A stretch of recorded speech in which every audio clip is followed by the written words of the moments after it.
இந்தியாவின் முன்னணி மென்பொருள் நிறுவனங்களில் ஒன்றான ஜோஹோவை உலகளவிற்கு உயர்த்திய தொழிலதிபர் ஸ்ரீதர் வேம்பு வெறும் தொழில்நுட்ப உலகின் வெற்றியாளராக மட்டுமல்லாமல் கல்வி மூலம் சமூக மாற்றத்தை உருவாக்க முயலும் ஒரு சமூக போராளியாகவும் திகழ்கிறார்.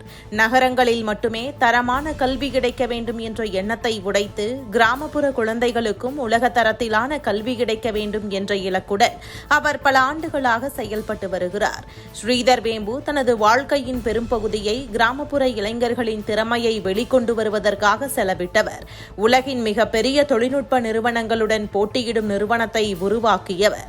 அதே நேரத்தில் கிராமங்களில் இருந்து உலகத்தரத்திலான திறமைகளை உருவாக்க முடியும் என்பதை செயல்முறையில் நிரூபித்து காட்டியவர். அதன் ஒரு பகுதியாக செயல்பட்டு வரும் கலைவாணி கல்வி மையம் கிராமப்புற ஏழை மற்றும் நடுத்தர குடும்பங்களை சேர்ந்த மாணவர்களுக்கு முற்றிலும் இலவசமாக கல்வி வழங்கி வருகிறது. இன்று பல தனியார் பள்ளிகளில் ஆண்டுக்கு ஆயிரக்கணக்கில் இருந்து லட்சக்கணக்கில் கட்டணம் வசூலிக்கப்படும் சூழலில் ஒரு குழந்தையின் எதிர்காலம் அதன் குடும்பத்தின் பொருளாதார நிலையை பொறுத்து தீர்மானிக்கப்படக்கூடாது என்ற உயர்ந்த நோக்கத்துடன் இந்த முயற்சி முன்னெடுக்கப்படுகிறது. இத்தகைய சமூக நல கல்வி முயற்சிக்கு அரசின் அனுமதிகளை பெறுவதில் திமுக அரசில் பல்வேறு சிக்கல்கள் இருந்ததாக ஸ்ரீதர் வேம்பு தெரிவித்திருக்கிறார். இலவசமாக கல்வி வழங்கும் அமைப்பாக இருந்த போதிலும் பல அனுமதிகள் பெறுவதற்காக நீண்ட காலம் காத்திருக்க வேண்டிய சூழல் ஏற்பட்டதாகவும் அவர் குறிப்பிட்டிருக்கிறார்.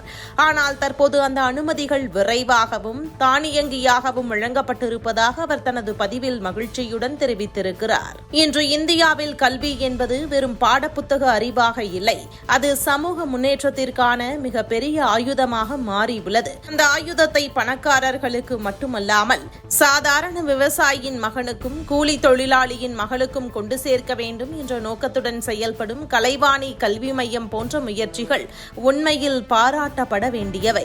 ஒரு தொழிலதிபர் தனது லாபத்தின் ஒரு பகுதியை சமூக நலத்திற்காக செலவிடுவது சாதாரண விஷயமாக இருக்கலாம். ஆனால் ஒரு தலைமுறையின் எதிர்காலத்தை மாற்ற வேண்டும் என்ற நோக்கத்தில் கிராமப்புற குழந்தைகளுக்கு இலவச கல்வி வழங்கும் அமைப்பை உருவாக்குவது மிகப்பெரிய சமூக பொறுப்பு.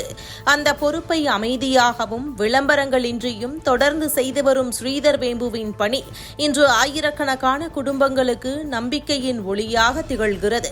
பெரிய கட்டிடங்கள் கட்டுபவர்களை சமூகம் நினைவில் வைத்திருக்கலாம், ஆனால் மனிதர்களின் வாழ்க்கையை மாற்றுபவர்களை வரலாறு நினைவில் வைத்திருக்கும். அந்த வகையில் கிராமப்புற குழந்தைகளின் கனவுகளுக்கு இறக்கைகள் கொடுத்து வரும் ஸ்ரீதர் வேம்புவின் கல்வி பணி தமிழ்நாட்டின் சமூக வரலாற்றில் முக்கியமான இடத்தை பெறும் என்பதில் சந்தேகம் இல்லை.